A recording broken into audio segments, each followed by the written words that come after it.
Hi viewers, welcome to our channel.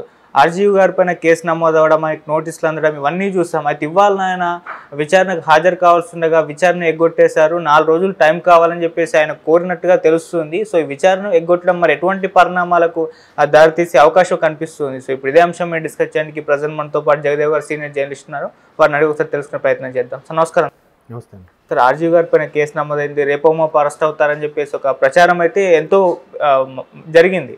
అయితే ఇప్పుడు ఆయన ఇవాళ విచారణకు హాజరు కావాల్సి ఉండగా విచారణ ఎగ్గొట్టేశారు. 4 రోజులు టైం కావాలని పోలీసులకు మెసేజ్ చేశారని చెప్పేసి వార్త వచ్చేసింది. సార్ మరి విచారణకు హాజరు కాకపోతే ఏ విధంగా ఉంటుంది, ఇది ఎటువంటి పరిణామాలకు దారితీసే అవకాశం ఉంది సార్? ఏమంటే ఆయన చాలా మేధావి, చాలా తెలివైన అతను కాబట్టి దేనికి తప్పుకు దొరకడు, చాలా లాజికల్గా మాట్లాడతారు తప్ప.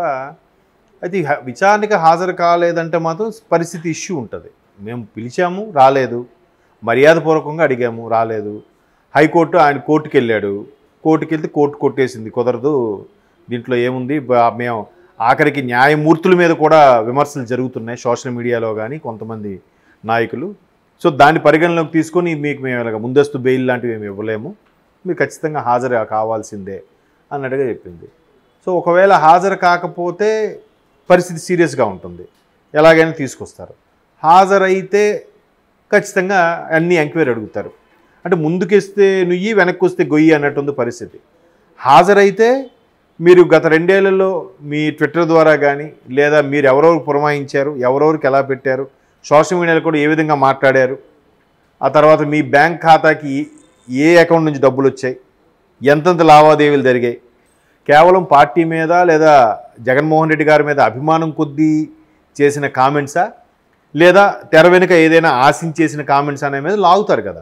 ఏంటి మీ బ్యాంకు లావాదేవీలు చూపించండి, మీరుకి ఎంత రాకపోతే ఎంత భయంకరమైన పోస్టులు పెడతారు, ఇలా ఎందుకు పెట్టారు, వాళ్ళు మీరు సానుభూతి పరులా, ఇవన్నీ అడుగుతారు.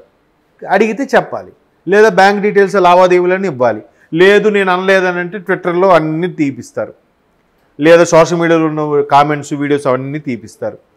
లేదు ఎవరెవరితో ఏం పెట్టించారన్నది కూడా వాళ్ళని పిలిపించి వాళ్ళు అప్రూవల్గా మార్చినా వాళ్ళతో మాట్లాడిస్తారు. ఇట్లా ఇన్ని ఉండడం వల్ల హాజరవుతాడా లేదా అనేది డౌటు.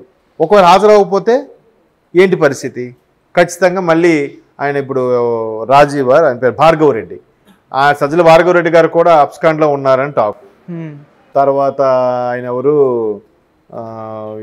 మన శ్రీరెడ్డి గారు ఎవరెవరో కొంతమంది ఆన్లో లేరు. అంటే మన అనిల్ గారు కూడా, అనిల్ కాదు ఆయన పేరేంటి, బోరుగడ్డ అనిల్ గారు, అనిల్ గారు కూడా ముందు పరారీలో ఉన్న తర్వాత దొరికారని కూడా అన్నారు కదా.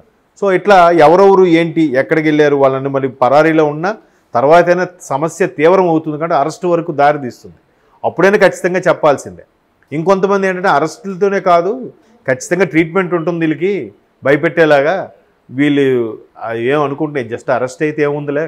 మొన్న బోరుగడ్డ అనిల్ గారి వీడియో ఒకటి రిలీజ్ అయింది కదా, జస్ట్ స్టేజ్లో పడుకోబెట్టి మంచం మీద దుప్పటిస్తారు అని అనుకుంటున్నారు, బట్ వేరేలా ఉన్నాయి పరిస్థితులు అన్నట్టు కూడా కొన్ని వార్తలు వస్తున్నాయి. ఏది ఏమైనా ఆర్జీవి గారి మీద, పోసాని కృష్ణగుండయ్య గారి మీద ఎక్కువగా కేసులు నమోదయ్యాయట.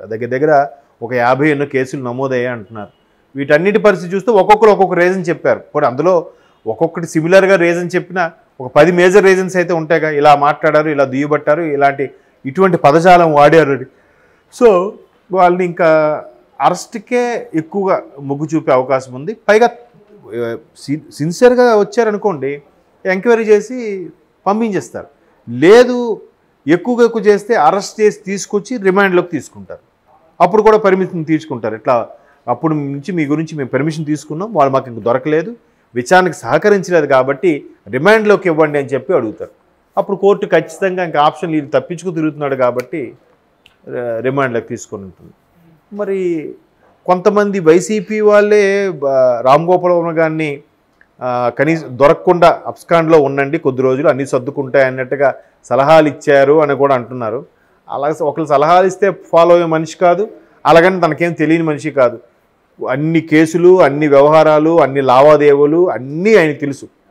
బట్ ఇప్పుడు ఎలా బిహేవ్ చేస్తాడనేది చూడాలి. మరి సార్ మామూలుగా ఇప్పుడు ఆర్జీవి గారి సపోర్టర్స్ లేకుంటే ఆయన సానుభూతి పరులు ఇంకో వాదన తెరపైకి తీసుకొచ్చారు. ఇప్పుడు కొలికపూడి అంటే ఆర్జీవి గారి సపోర్టర్స్ కొలికపూడి శ్రీనివాసరావు గారు ఒక ప్రెస్ మీట్లో లైవ్లో ఆర్జీవి తల తీసుకొస్తే ₹1 ఇస్తా అని చెప్పేసి ఎంత కాంట్రవర్షియల్ కామెంట్ చేసినా మరి ఆర్జీవి గారి పైన కంప్లైంట్ చేసి ఆయన పైన కేసులు నమోదు చేస్తున్నారు కదా, మీరు ఇటువంటి కామెంట్ చేసిన ఈయన పైన మీ కూటమి గవర్నమెంట్ ఎందుకు కంప్లైంట్ చేయలేదు, ఎందుకు యాక్షన్ తీసుకోవట్లేదు అని చెప్పేసి క్వశ్చన్ చేస్తున్నారు సార్, మీరేం చెప్తారు దాన్ని? కూటమి ప్రభుత్వము ఇప్పుడు చేయబోయేది ఏంటంటే సోషల్ మీడియా వేదికగా ఎవరిని ఎంత భయంకరంగా మాట్లాడినా వాళ్ళందరి మీద కేసులు పెడతారు.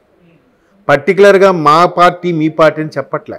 ఇప్పుడు షర్మిలమ్మ మీద విజయమ్మ మీద దారుణమైన కామెంట్స్ చేసిన మనిషి లాంటి మనిషి ఒకడు ఉన్నాడు కదా, ఆయన పేరేదో ఉంది, మరి ఆయన మీద కేసులు పెట్టారుగా. మరి ఆవిడ కామెంట్స్ చేసింది షర్మిలమ్మని విజయమ్మని కదా, వీళ్ళెందుకు మాకెందుకు నన్ను ఊరుకోలేదుగా. రేపొద్దున ఇప్పుడు ఆల్రెడీ రాజేష్ మహాసేన్ అని ఉన్నారు ఒక ఆయన, సో ఆయన మీద కూడా ఈయన ఎవరైతే కేసు పెట్టాడో అతని భార్య ఈయన మీద కేసు పెట్టిందంట. మా ఆయన కూడా మా ఆయన మీద తప్పుగా మాట్లాడాడు ఫలానా రాజేష్ మహాసేన్ అనే వ్యక్తి అని. ఆయన కూడా ధైర్యంగా నేను ఫేస్ చేస్తానంటున్నాను.